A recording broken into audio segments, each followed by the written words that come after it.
Hello, pessoal, tudo bem? Quanto tempo que a gente não se fala, na verdade? Hoje eu vim aqui para poder contar um pouquinho pra vocês de algumas coisas que aconteceram comigo no meu pós-parto. O último vídeo que eu fiz aqui no canal foi contando meu relato de parto, como aconteceu tudo. É um vídeo bem longo, mas é um vídeo que vai tirar muitas dúvidas, então eu vou colocar no card pra vocês verem, pra vocês poderem se familiarizar. E agora eu vou contar pra vocês um pouquinho como foi meu pós-parto. Aconteceram algumas coisas, aconteceu uma coisa bem grave comigo. E eu demorei muito a relatar isso porque eu precisei me habituar com a situação que me aconteceu. Eu precisei de um tempo pra mim, pra minha família. E agora eu estou pronta pra contar e tirar todas as dúvidas de vocês. Se você ficou curioso, é só continuar assistindo esse vídeo. Bem, assim que eu cheguei do hospital com 2 dias, eu tive ajuda. O Matheus, ele nasceu na quarta-feira de feriado. Eu não me lembro qual foi o feriado, mas ele nasceu começo de feriado. E no final de semana até o domingo eu tive a ajuda da minha mãe, que ficou aqui comigo. Minha mãe, meu pai, minha irmã. Todo mundo conseguiu viajar pra cá e ficar comigo pra me ajudar. Então foi muito bom, foi o período que eu curti e tal. No domingo minha mãe foi embora, meu pai também, minha família foi embora e veio minha sogra. Minha sogra, ela trabalha, então ela ficava vindo durante o dia, na semana, e ia embora à noite. À noite ficava eu, o Cadu e o Matheus por conta própria. Pois bem, acontece que na quarta-feira, uma semana pós-parto, foi um dia desses, minha sogra veio e nesse dia nós fizemos tudo normal, como estávamos fazendo os outros dias e tal.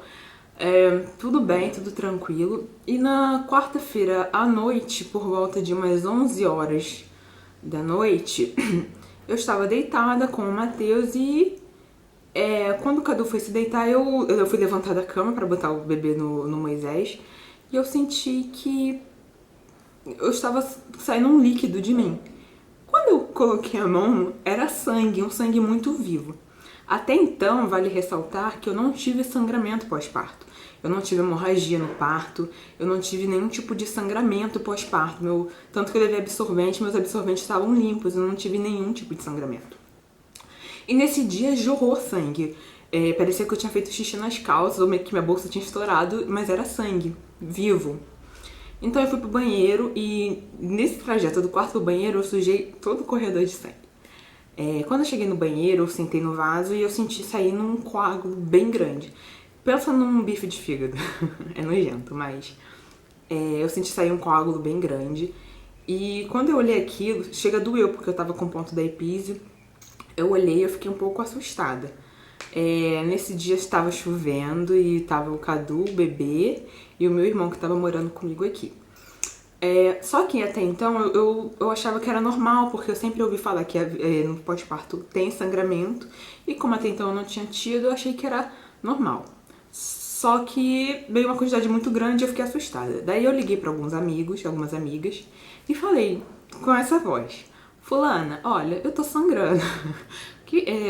Será que é normal? Aí, por eu não agravar a minha voz, não falar da situação, todo mundo achou que era um sangramento normal, tipo menstrual, e falaram, ó, normal e tal. E aí eu liguei pra minha doutora, que me acompanha em todo o meu parto. Eu tinha o telefone dela por acaso e eu liguei pra ela e falei, olha, aconteceu isso, isso, isso comigo, eu tô sangrando. Aí ela falou, olha, se continuar sangrando, guarda esse coágulo pra mim e leva amanhã que eu vou estar na AFA e tal pra gente poder ver. Mas se não, se você vê que tá sangrando muito, contínuo, vem pra Santa Casa que a gente vai avaliar. Beleza. E até então, gente, eu tava tentando me manter calma, porque o Cadu e o meu irmão estavam com uma cara assim, e o Matheus chorando, querendo mamar, e eu sangrando. Pois bem, eu deitei pra dar de mamar o bebê e continuei sangrando. E resumo da história. Eu sangrei, perdi tanto sangue, que eu não conseguia me levantar, que eu tava vendo que eu poderia desmaiar a qualquer momento. Então nós ligamos para a emergência e eles vieram até nós. Aí veio a equipe básica, que acho que é composta por 2 técnicos, e quando os técnicos chegaram, isso era por volta de 1 hora da manhã já. Eles chegaram, eu tava deitada na cama, segundo o Cadu diz, eu tava muito branca, mais branca do que eu já sou. eu havia perdido muito sangue.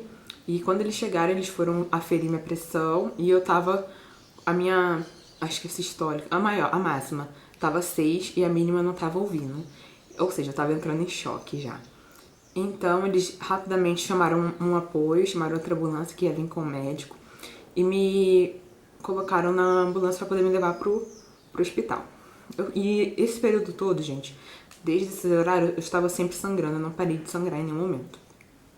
Eu sentia descer sangue e tal, tanto que eu tava com uma roupa de cama minha enrolada nas pernas, uma toalha, e tava sangrando muito, eu sentia sangrar. E assim fui eu pro hospital. Aí chegando lá, por sorte era a minha médica que estava de plantão, ela foi me atender. E daí ela me avaliou e falou, olha, o seu útero, ele não contraiu, ele não voltou pro lugar. A gente vai ter que entrar com você pra fazer uma curetagem. Pra quem não sabe, a curetagem é via vaginal, tá? E eles vão retirando os coágulos pra ver se é resto de parto, que às vezes pode ser placenta, enfim, qualquer coisa que possa estar causando aquela hemorragia. E ela falou, olha, a gente vai fazer uma curetagem, você e tal. Mas aí eu perguntei, eu falei, nossa, e o meu maior medo, gente, até então, tanto que uma das minhas maiores preocupações em lutar por um parto normal é porque eu sempre tive muito medo de cirurgia. Na verdade, eu sempre tive muito medo da anestesia da cirurgia, da hacker, né? Eu sempre tive muito medo da hacker porque eu ouvia falar histórias de que pode ficar paraplégico, essas coisas assim, então eu tinha muito medo. Aí eu perguntei pra ela, eu falei, olha, mas você vai ter que me abrir, você vai ter que abrir minha barriga, como é que faz? Ela falou, olha, a curetagem é via vaginal. Na pior das hipóteses, se o sangramento não estancar, a gente vai ter que partir para uma coisa mais radical, poderemos partir para uma esterectomia e tal, mas isso só em último caso e tal. E beleza, daí eu fui, gente. Nesse dia eu tava tão desesperada, assim, porque em nenhum momento eu me dei conta de que eu estava mal, porque a minha única preocupação era o Matheus, porque eu não tinha conseguido amamentar. E ele tava gritando de fome, e o meu leite saindo. E eu desesperada. Mas enfim, aí fomos pra cirurgia. Assim que eu entrei na cirurgia, eles me deram a hacker. Foi uma luta pra mim tomar, porque por 3 vezes eu dei solavancos, assim, então... né? Enfim, essas coisas assim de medrosa. Enfim, quando eu tomei, desde o começo da cirurgia, eles já entraram com uma bolsa de sangue, porque eu perdi muito sangue mesmo. E como eu tinha comido nesse meio tempo, enquanto eu tava em casa, porque eu achei que minha pressão tava caindo, eu comi, eles não puderam me dar anestesia geral, eles me deram a hacker. E então eu vi a cirurgia acontecendo a todo momento. Eu entrei pra sala, era 4 horas da manhã, e foi muito complicado, muito tenso. Eu fiquei deitada na maca e o anestesista conversava comigo, as enfermeiras. Eu fiquei lúcida o tempo todo da cirurgia. E eu lembro que tinha um relógio na minha frente, eu ficava olhando o relógio, tipo, começou 4 horas e eu ficava ouvindo a minha médica falando, cara, não para de sangrar, eu tô puxando.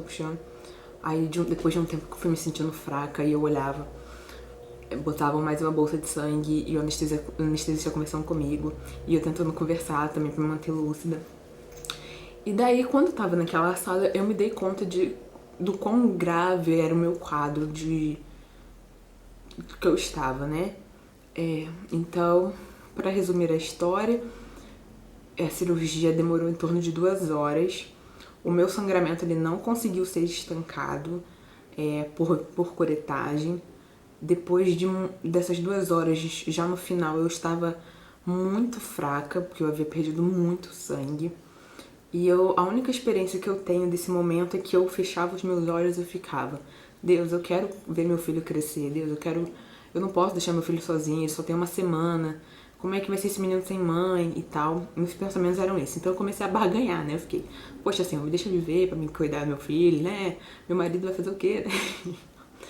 E a cada momento que eu ficava orando na minha mente e tal, tentando conversar com Deus, eu só ouvia o pior do lado de fora. Eu só ouvia que o sangue não tava conseguindo controlar e tal, não sei o que. Então eu fechei o olho e comecei a cantar um louvor mentalmente. Eu vou deixar o louvor no box de informações. Eu sugiro muito que vocês vejam pra que vocês entendam. E um trecho do louvor que eu fiquei repetindo falava assim: eu me rendo aos teus pés, tu és tudo que eu preciso para viver. Eu me lanço aos teus braços, onde encontro o meu refúgio. Jesus, eis-me aqui. Então, naquele momento, eu simplesmente abri mão de tudo, do que eu estava vivendo, parei de barganhar, parei de pensar no meu filho, parei de pensar na minha família e pensei na minha salvação, na minha vida pós-morte, né? Porque eu acredito em vida após a morte. Então, eu comecei a ficar preocupada com o meu pós-morte, pois a situação estava muito grave. Eu lembro que meu coração estava oscilando muito e depois eu conversando com a minha médica, ela disse que eu tava, os equipamentos de parada estavam todos a posto, porque eu tava prestes a entrar em choque. Então, assim, foi um momento de muito susto, tá? Por fim, né, depois de 2 horas, não conseguiram estancar o sangramento e o último recurso foi a esterectomia. Então a minha médica levantou rapidamente e falou: Pamela, olha só, eu tenho que te devolver pro teu filho, não tô conseguindo parar e a gente vai te dar geral pra poder fazer a esterectomia. Na hora, gente, eu tava tão apavorada, tão desesperada, assim, no sentido de... tão cansada, na verdade, de estar ali, porque eu aceitei, tipo assim, na verdade, antes dela falar, eu já tava implorando, eu tava falando embaixo, só que ninguém conseguia me ouvir, eu falava assim: tira logo o útero, tira logo o meu útero. E ela levantou: Pamela, a gente vai ter que tirar e não tem, né, pra poder estancar. Tiraram, e aí correu tudo bem, minha pós e tal. Sobre essa complicação, eu preciso contar pra vocês o que é e como ocorreu. Na verdade, a gente não tem uma causa definida, porque pode ocorrer com qualquer pessoa. Inclusive, eu conversando com a minha médica, ela falou que se chama atonia uterina. Pra quem não sabe, o útero ele é um músculo, então ele pode ser que ele não contraia. Durante a curetagem eu fui injetada ocitocina, tudo assim pra poder fazer com que o útero contraísse, ele não contraiu. E, óbvio, depois que eu passei por isso, eu fui pesquisar a respeito. Gente, o que eu passei é uma das causas, se não a maior, eu acho que é a segunda maior causa que mais leva a óbito as mulheres no pós-parto, que é a hemorragia. Muitas vezes ela não consegue ser controlada. E ela é comum até 30 dias pós-parto, sendo que quanto mais demora, mais raro é, tá? O meu foi 7 dias pós-parto. Minha mãe teve, nas 3 partos dela, ela teve hemorragia, só que as hemorragias dela foram assim que o bebê nasceu, ela teve hemorragia. Então foram fáceis de controlar. Mas a minha ocorreu bem depois e depois, com tudo que aconteceu, até a gente se dar conta de que eu tava em hemorragia e tal, demorei pra ir pro hospital. Em suma, eu tenho que dizer pra vocês que é um milagre eu estar aqui, porque é uma complicação muito grave, tá? O útero não é brincadeira, ele sangra de verdade, até porque eu estava em período de pós-parto, de resguardo. Então, durante 9 meses ele estava muito vascularizado para poder mandar sangue pro Matheus. E depois que o Matheus saiu, ele ainda estava vascularizado demais, então tinha muito sangue ali. Então eu poderia sim ter ido a óbito. Inclusive, eu comemoro agora outra data de aniversário, tá? Eu nasci dia 2 de junho, pra quem não sabe, que foi a data que eu operei, porque foi realmente um milagre. E a atonia, ela não é brincadeira, mas não tem como a gente prever. Eu ouvi, e a minha médica também ouviu, de muitas pessoas, até hoje eu ouço, né, de como eu fugi da cesárea, com medo de uma cirurgia e tal, e acabei caindo numa cirurgia. Mas a questão é que essa complicação, ela independe do tipo de parto. Ela independe se o bebê nasce de parto normal ou parto cesárea. É uma condição que a gente só descobre depois que a gente passa por isso. Poderia ser que, se eu tivesse feito a cesariana, ficasse entre a minha vida e a dele. Eu ouvi isso de algumas pessoas também, da área da saúde. Então, não há como eu me lamentar pelo que ocorreu. Eu questionei muito a Deus. Eu não questionei a Deus em nenhuma hipótese o que aconteceu comigo. E eu não me sinto culpada ou achando que fui eu que causei ou que eu tenha feito algo para causar isso. Porque quando o Senhor ele age assim nas nossas vidas, ele tem um propósito maior. a respeito em cima daquilo que nós passamos. Então, não cabe a mim questioná-lo, tá? Eu tenho vida, eu tenho meu filho aqui, já estamos 3 meses, hoje eu completo 3 meses de vida também, né? Dia 2 de setembro, e então não há como eu questionar o porquê disso, entendeu? Então, com isso a gente pode entender de que muita gente me questionou, poxa, por que você foi passar por isso? Sabe? Como isso aconteceu justo com você, mas tudo que ocorreu comigo ocorre com pessoas ao redor do mundo e tal. E eu creio que em tudo há um propósito, não cabe a mim questionar. A minha função, depois de que eu passei por essa experiência, é glorificar pela vida. A vida é tão frágil. Por um momento, eu vi minha vida indo aos 20 anos. Num momento que era para eu estar começando. No momento que eu me tornei mãe, no momento que eu comecei a constituir minha família, eu quase perdi tudo. Então, com essa lição, eu aprendo a valorizar, a dar mais valor a cada dia. Só acordo respirando, só acordo vendo o sorriso do Matheus, do Cadu.